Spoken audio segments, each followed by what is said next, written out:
Hello everyone, good morning. সবাই কেমন আছো? আমার সকল বন্ধুরা,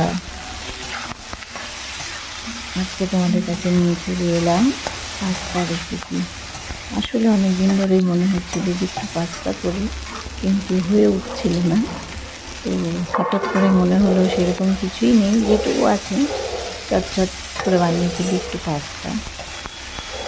আর এই আমাদের পাস্তা মানে তো ঠিক ঘরে যেভাবে তৈরি হয় পাস্তাটা, সেইভাবেই একটু পেঁয়াজ কুচি, একটু টমেটো কুচি, একটু লঙ্কা কুচি, একটু ভাজা বাদাম, একটু ম্যাগি মশলা, একটু সস দিয়ে, একটু নুন হলুদ দিয়ে যেরকমভাবে একদম বাঙালি ঘরোয়া টাইপের পাস্তা।